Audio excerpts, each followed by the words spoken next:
पहले मैं भीमराव अम्बेडकर को नमन करना चाहूँगा, क्योंकि उनकी वजह से ही आज हम ये जो गणतंत्र दिवस है उसको मना रहे हैं। दूसरी मैं शिक्षकों को नमन करना चाहूँगा, क्योंकि उन्होंने ही पढ़ा लिखा कर हमको यहाँ तक पहुँचाया है, तो उनको सादर नमन करता हूँ मैं। तीसरा मैं यहाँ पे बैठे सभी बुजुर्गों को एक बार बहुत गहराई से सादर प्रणाम करना चाहता हूँ कि वो इतने अच्छे से सुन रहे हैं। मैं एक बात गारंटी से बोल सकता हूँ, यही प्रोग्राम अगर एमपी में होता तो एक भी बंदा नहीं आता। यूपी का आदमी इस मामले में बड़ा अच्छा है, क्योंकि उसको अच्छा और बुरा दोनों समझ में आता है, इसलिए मुझे यहाँ आना बड़ा अच्छा लगता है। दूसरी बात एक और है कि यहाँ मेरा ननिहाल है। एक कवि है रीते, उन्होंने कहा है कि मुझे ननिहाल जाना बड़ा अच्छा लगता है, क्योंकि वहां पर लोग मुझे मेरी माँ के नाम से जानते हैं। दुनिया में एक ही जगह है जहाँ पे आपको आपकी माँ के नाम से जाना जाता है, वो है ननिहाल। बाकी जगह आपसे आपके पिता का नाम पूछा जाएगा।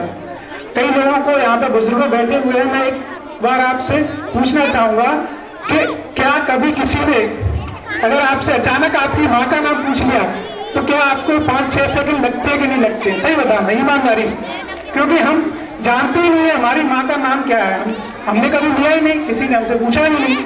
तो उसी तरीके से मुझे यहाँ सबसे ज्यादा इसलिए भी आना अच्छा लगता है क्योंकि यहाँ मुझे लोग मेरी माँ के नाम से जानते हैं। क्योंकि आज गणतंत्र दिवस है और गणतंत्र दिवस के उपलक्ष्य में मैं छोटा सा अंतर बताना चाहूँगा आप लोगों को कि गणतंत्र दिवस और स्वतंत्र दिवस में अंतर क्या होता है। क्योंकि सब लोगों को पता है कि साल में 2 दिन की छुट्टी बड़ी अच्छे तरीके से मनाते हैं, एक 15 अगस्त और एक 26 जनवरी। लेकिन इन दोनों में अंतर क्या है? पहला है स्वतंत्रता दिवस और दूसरा है गणतंत्र दिवस। तो स्वतंत्र और गणतंत्र में अंतर क्या है जो हमको 2 बार मनाना पड़ रहा है? मना तो हम एक बार भी सकते हैं ना। तो उसका एक सादा जो गांव की भाषा में है वो एग्जाम्पल आपको देना चाहूंगा कि घर में जो बहुएं होती हैं कि घर में क्या सब्जी बनेगी, रोज क्या सब्जी बननी है क्या नहीं बननी है, इस बात का फैसला बहू ले सकती है, ये है स्वतंत्रता। लेकिन अगर उसको मायके जाना है तो उसे ससुर की परमिशन लेनी पड़ेगी। तो इस मामले में जो परमिशन लेनी पड़ रही है उस वजह से वो बहू गणतंत्र की हकदार नहीं है, लेकिन वो स्वतंत्र है। तो मतलब गणतंत्र का मतलब है अपने फैसले, सारे फैसले जो खुद से ले सके वो है गणतंत्र। तो जब स्वतंत्र हुआ भारत तो उसके बाद हमें जरूरत थी कि हम अपने फैसले लें, तो ले कैसे? कोई एक आधार तो होना चाहिए ना। किसके आधार पे हम बताएं कि इस आदमी को हम राष्ट्रपति बनाएंगे, किस आधार पे हम बताएं कि नेता हमारा लड़ेगा चुनाव तो कैसा होना चाहिए। तो इन सब के आधार को तय करने के लिए एक कमेटी बनाई गई, जो उस समय के बुजुर्ग लोग थे, पढ़े लिखे लोग थे। क्योंकि गांव में जब भारत आजाद हुआ था उस समय भारत की जो साक्षरता दर थी वो बहुत कम थी। हालांकि पढ़े लिखे लोग बहुत थे, लेकिन जो साक्षरता दर थी वो बहुत कम थी। तो जैसा परिवारों में होता है कि एक मालिक होता है, वही घर के जो बड़े डिसीजन होते हैं वो लेता है। घर के छोटे मोटे जो कार्य होते हैं वो बाकी लोग देख लेते हैं, लेकिन जो बड़ी जिम्मेदारी की बात आती है तो घर के मालिक के पास जाना पड़ता है। तो उसी तरह से उस समय देखा गया कि यहाँ पे हमको मालिक की जरूरत है, हमें कुछ ऐसे लोग चाहिए जो हमारा भला सोचते हो, हमारे लिए सोचते हो। तो एक कमेटी बनाई गई और उसमें पता किया गया कि सबसे पढ़ा लिखा इंसान कौन है। आज की दुनिया में, आज तक की बात कर रहा हूं मैं, जब से भारत आजाद हुआ है तब से आप लोगों ने सिर्फ डॉक्टरेट की डिग्री सबसे ज्यादा सुनी होगी। पीएचडी करने के बाद यहाँ पे अभी डिग्री नहीं है।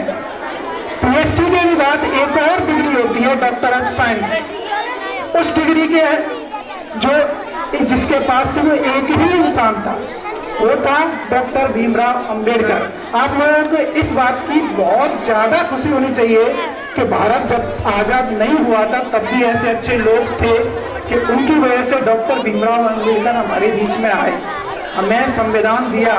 और आज जो मैं यहाँ खड़ा होकर बोल पा रहा हूँ, जो खुल के किसी भी चीज के बारे में बोल सकता हूँ, उसकी आजादी मुझे दी तो किसने दी? डॉक्टर भीमराव अंबेडकर ने। उन्होंने पिछड़ों का जो प्रावधान संविधान में किया, वो आज तक लोग उसका इस्तेमाल करके पहुंच रहे हैं, ऊंचाइयों तक पहुंच रहे हैं।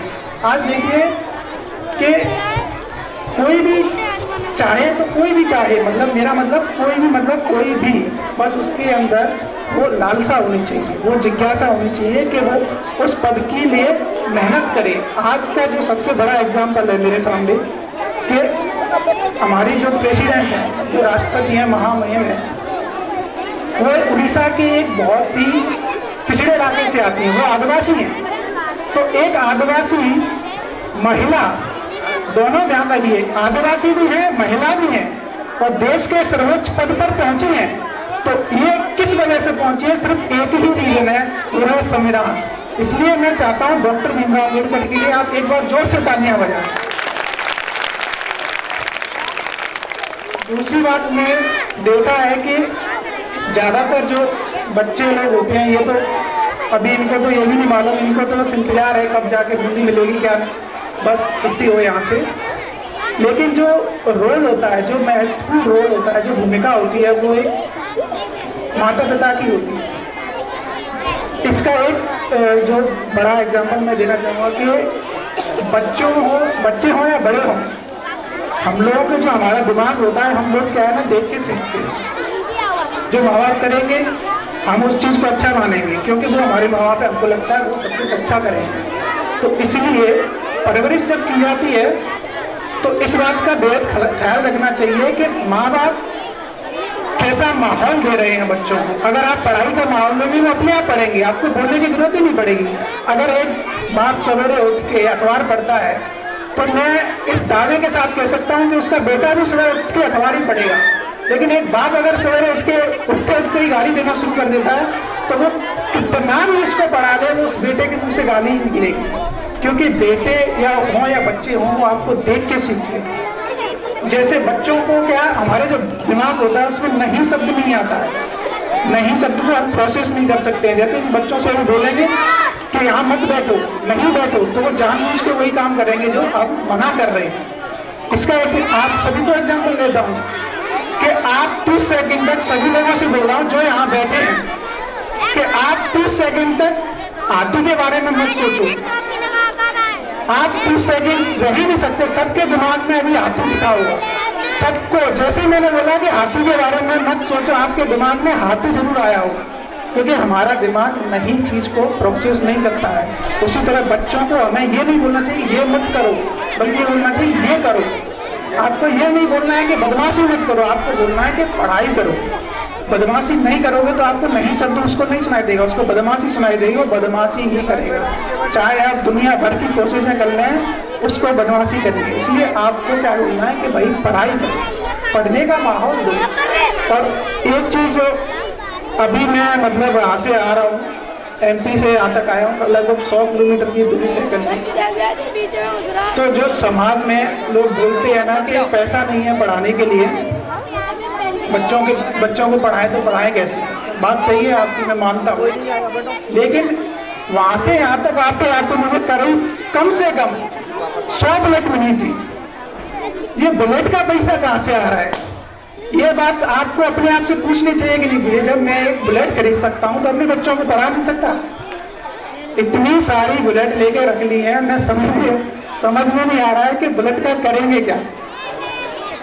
पढ़ना है तो पढ़ाई के लिए खर्चा होता है, लेकिन उस चीज को आप अभी नहीं समझेंगे। आज से 10 साल बाद आपको समझ में आएगी कि दुनिया कहाँ से कहाँ पहुँच गई। आप लोगों की जड़ें धीरे धीरे, अब तो आर्मी भी आपके पास नहीं रही है, आर्मी एयरफोर्स में लग जाते तो वो भी गया। अब आपकी पूरी सारी यही है कि गांव का आदमी कैसे भी करके गांव में रहे। अगर वो शहर पहुंच गया, वो पढ़ लेगा, वो समझ जाएगा कि हमको बेवकूफ बनाया जा रहा है। तो आपको किसी भी तरह से गांव में ही रखना है। तो क्या करना चाहिए कि चलो राम का नाम पढ़ा देते हैं, तो राम राम करते रहेंगे, तब तक बस राम के नाम पर पूरा काम तमाम कर लेंगे और सरकार किसकी बनेगी, इनको कुछ नहीं पता। गांव का आदमी जब तक पढ़ेगा नहीं, जब तक सही जगह पर पहुंचेगा नहीं, उसे पता कैसे चलेगा कि किस तरीके से मेरा शोषण हो रहा है। तुमको तो यह भी नहीं पता कि मेरा शोषण किस तरीके से हो रहा है। और ओबीसी तो मैं माफी चाहता हूँ बात बोलने के लिए, यहाँ पर बुजुर्ग बैठे हैं, मेरे शिक्षक बैठे बैठे, लेकिन ओबीसी जैसा मूर्ख जो जाति है वो मैंने दुनिया में कभी नहीं देखी। ये बात मैं भी ओबीसी में सच बता रहा हूँ, जितना मूर्ख इंसान ओबीसी का है, अरे आपकी तो जहाँ भी जातियाँ हैं आप दबदबे वाले हो, आप तो हक छीन सकते हो के लोग, ये बोले वाले लोग हैं।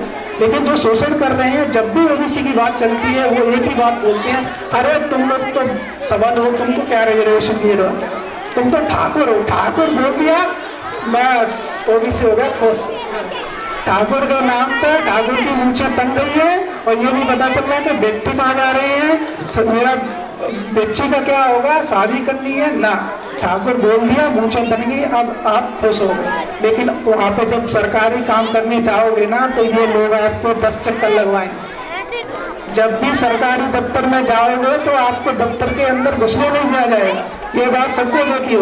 एक ओबीसी का सर्टिफिकेट बनवाने के लिए आपको 15 दिन चक्कर लगाने पड़ेंगे। क्यों? क्योंकि वहाँ पर ओबीसी है ही नहीं बनाने के लिए।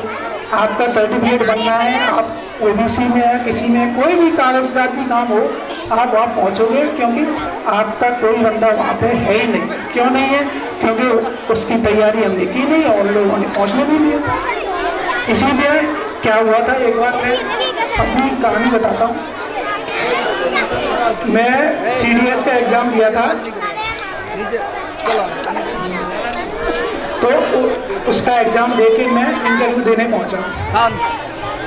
एक सवाल पे मुझे पता चल गया था कि मेरा सिलेक्शन नहीं होगा। सिर्फ एक सवाल पर, वो सवाल मैं आप लोगों को बता रहा था कि सामने लेफ्टिनेंट कर्नल थे, उन्होंने मेरे से एक सवाल पूछा था कि आपके परिवार में या आपके जानने वालों में से कोई भी आर्मी में नहीं है, अगर आप आर्मी अफसर बन जाते हैं तो आप कैसे संभालोगे। जैसे ये सवाल उन्होंने मेरे से किया, मुझे पता था कि इन्होंने मन बना लिया है ये सिलेक्शन नहीं देंगे, मेरा काम हो चुका है। लेकिन मैंने फिर भी उत्तर जरूर दिया।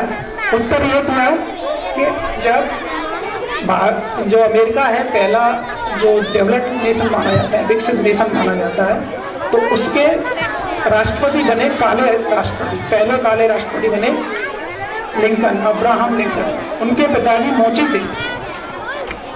तो जब वो पार्लियामेंट में पहुंचे तो सामने से, जैसे अभी आप लोगों ने कई बार महसूस किया होगा कि जब आप अच्छी जगह, अच्छी ऊंचाई पे पहुंचने वाले होते हो तो कुछ जो पहले से वहां लोग होते हैं वो आपको कुछ न कुछ नीचे दिखाने की कोशिश करेंगे, आपको डराएंगे, आपको वहां से इस तरीके से फील कराएंगे कि आप यहाँ बिलोंग ही नहीं करते, आप यहाँ रह ही नहीं सकते। तो जब वो पहुंचे, लिंकन जब पार्लियामेंट में पहुंचे तो उन्होंने बोला, जो पहले से ही स्थापित थे, उन्होंने बोला कि आपके पिताजी मोचे थे और उनके पहने हुए बनाए हुए जूते मैं आज तक पहन रहा हूँ।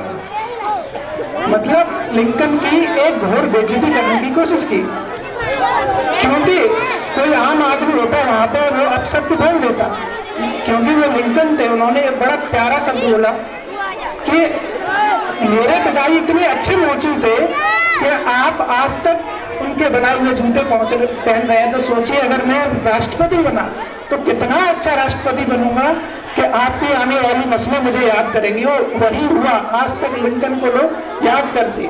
तो इसी तरह जब भी आप कहीं भी जाओ, बच्चों को बाहर भेजो, मेरा एक ही बोलना होता है कि 2 रोटी कम खा लो लेकिन 2 किताब ज़्यादा लो। 2 किताब आपको 2 लोगों के जीवन का सार बताएंगी, लेकिन 2 रोटी क्या है, सो जाओगे कुछ नहीं होने वाला है, सवेरे उठ के फिर वही काम करना है। लेकिन बच्चों को कैसे भी करके पढ़ाओ। एक किस्सा और सुनाऊंगा, उसके बाद मैं अपनी बड़ी बात करूँगा कि मैं जब दिल्ली हाईकोर्ट में, मेरे कॉलेज में एक फंक्शन था, तो दिल्ली हाईकोर्ट के एक वकील थे, तो उनसे मिलने जाना हुआ, उनको इन्वाइट करना था। तो वहाँ पहुँचते हैं तो वो थोड़ा सा ज़मीन से जुड़ा हुआ आदमी होता है, तो वो अपने आप पता चल जाता है कि ये आदमी ज़मीन से जुड़ा हुआ है। क्योंकि जैसे ही वहाँ पे पहुँचे तो बड़े आदमी की जो खासियत होती है वो यही होती है कि उसके यहाँ जाने के बाद आपको छोटा नहीं महसूस होता।